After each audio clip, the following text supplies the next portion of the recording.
ऊपर से ही हेलीकॉप्टर से ही चारों तरफ यात्रा करते हुए देख लिए थे और उसी समय जो यहाँ की समस्या दो बार हुई और आप जानते हैं कि पूरे इलाके में जिस तरह से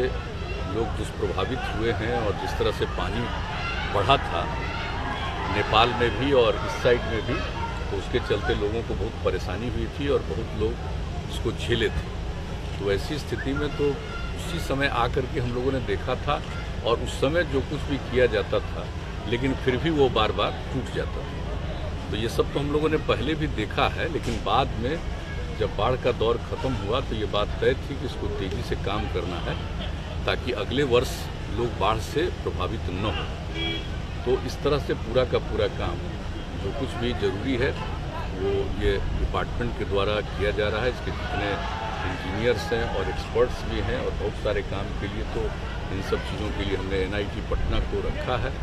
कि उसके भी लोग आते हैं इंजीनियर्स और देखते हैं उनके प्रोफेसर्स विशेषज्ञ के रूप में कि कहाँ क्या किस तरह से होना चाहिए। इन सब चीज़ों के बारे में उनसे राय ली जाती है। सड़क वगैरह भी कहीं से गुजर रहा और उससे कहाँ क्या दिक्कत आई, तो हर चीज़ों के बारे में इन चीज़ों को देखा जाता है। तो जो भी फ्लड से प्रभावित हुए तो उसी को ध्यान में रखते हुए पूरा काम किया जा रहा है। और इसी बीच में हम लोगों के मन में ये बात हुई, हमने इरिगेशन डिपार्टमेंट के साथ लगातार चर्चा की है और हमारे माननीय मंत्री जी भी हैं और इरिगेशन विभाग के सचिव भी हैं। तो जो बात होती रही है तो इसी में एक बात आई कि इसको चल करके स्पॉट पर हम देखें और जो कुछ भी काम हो रहा है, जो भी काम हो रहा है कि उससे भी और ज़्यादा कुछ करने की ज़रूरत है। तो आप लोगों ने तो सब कुछ देख लिया है, तो जो भी मुझको सुझाव देना था कि इसके अलावे और भी क्या क्या करना चाहिए तो हमने बता दिया है और ये लोग सारे काम को करेंगे और लक्ष्य यह है कि इसको मई महीने में 15 मई तक सारा काम पूरा हो जाए। यहाँ सेक्रेटरी साहब है ना भाई, कहाँ गए? बुलाई तो 15 बताइए 15 मई तक सारा काम पूरा 15 मई तक सारा काम पूरा करेंगे ताकि किसी भी तरह से लोगों को दिक्कत न हो। 2-4-10 दिन का डिले हो वो कोई बात नहीं, लेकिन सबसे बड़ी बात है कि जितनी बात करी गई है कि और ज़्यादा एम्बैंकमेंट के लिए, उसकी रक्षा के लिए, और जो हम लोगों ने एक जगह देखा वो स्टील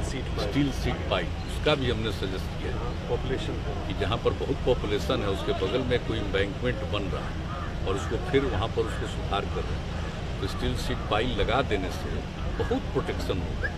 और ये तो हम बिल्कुल जिसको कहिए कि जो दौर था उस समय कोरोना उस समय भी हम जा कर के देखें, अगर वो काम कर रहे थे तो ये 19 में वहाँ प्रभावित हुआ था, ये मधुबनी जिले में।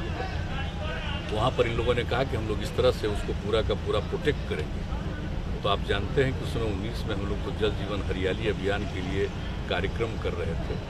13 तारीख को, और उसी दिन जब कार्यक्रम खत्म हुआ तो पता चला कि वहाँ बहुत प्रभावित, अगले दिन जा करके हम लोग देखे। तो इस बार बीच में भी कोरोना के दौर में भी हम साइट पर गए और सारा काम हो रहा है, लोग प्रोटेक्टेड हुए हैं। और उसके बाद जो भी ये जो नया जो स्टील सीट पाइप का जो काम नेपाल बॉर्डर पे गए तो ये और नेपाल बॉर्डर पर तो गई, लेकिन इन सब चीज़ों को जो देखा तो बिहार में पहली बार वो काम हुआ और बहुत अच्छा है। जानते हो नीचे जा कर के 12 मीटर तक नीचे चला जाता है और 12 मीटर तक नीचे रख करके उसको स्टील से उसको प्रोटेक्ट करता है। तो उसी तरह का एक काम जो वहाँ शुरू हुआ तो हमने कहा कि भाई इसको तो अन्य जगहों पर करिए। तो आज हमने यहाँ पर चूँकि गांव प्रभावित हुआ था तो उसके बगल में जो कुछ भी इसको सुधार रहे हैं, एम्बैंकमेंट को और बना रहे हैं, तो उसमें हमने यह भी इनको सजेस्ट किया है, ये भी काम करेंगे। और ताकि जो सारा काम किया जाएगा कि आगे इस इलाके में फिर कठिनाई नहीं हो। लेकिन एक बात और बहुत महत्वपूर्ण है कि एक इलाके में कठिनाई आई, अगली बार अगर फ्लड आया तो दूसरे इलाके में कठिनाई आ सकती है। तो हमने यही सजेस्ट किया है कि पूरा जितना भी दोनों तरफ बना हुआ है एम्बैंकमेंट, एक एक का पूरे तौर पर अध्ययन करके और भी कहाँ कुछ गुंजाइश ऐसी हो सकती है तो उसको देखते हुए उसके बारे में पहले ही से प्रोटेक्टिव जो भी काम हो सकता है उसके लिए करना चाहिए। तो यही सब काम करने के लिए आज हम देखने आए हैं और देख करके हमने देख लिया। और ये ब्रिज बना तो दोनों तरफ हम गए और आप जानते हैं, जहाँ तक हमको ध्यान में आ रहा है कि 12 में इसका शिलान्यास हुआ था। तो केसरिया तक गया, तो केसरिया तक इसलिए हम चले गए कि आखिर वहीं से हमने किया था, देखा कि भाई कि केसरिया तक भी जा करके देखें कि रास्ते में तो और भी जो ब्रिज बना है और उसका जो रोड है, अप्रोच रोड है, उसको भी हमने देख लिया, ताकि हम पथ निर्माण विभाग को भी कहें और उनके जो अपर मुख्य सचिव हैं उनको भी सारी बातों की जानकारी दी जा रही है कि आ करके फिर से एक और अध्ययन करके, ताकि रोड बन जाना, ब्रिज बन जाना लोगों के हित में। लेकिन अगर कहीं से कोई दिख रही है कि कुछ संभावना है कि यहाँ पर ये टूट सकता है, तो उसको अभी ही उसके प्रोटेक्शन के लिए सारा काम करना चाहिए। तो यही बात है, यही सब देख लिया। तो आप लोग भी सब मौजूद रहे, बहुत अच्छी बात है। अब आप लोगों की इजाज़त हो तो अगले स्पॉट पर